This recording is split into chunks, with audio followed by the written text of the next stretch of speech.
విశాఖలో 14, 15 తేదీల్లో partnership summit. 45 దేశాల నుంచి 300 మంది ప్రతినిధులు హాజరవుతారు. ఇంతకుముందు ఓ సమ్మిట్ విశాఖలోనే నిర్వహించారు. ఇప్పుడు కూడా విశాఖలోనేనా?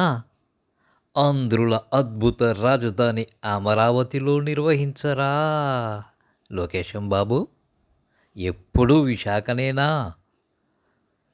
ఆ వచ్చిన వారంతా ఏపీ రాజధాని విశాఖనే అనుకుంటారేమో అని నాకైతే డౌట్ కొడతా ఉంది.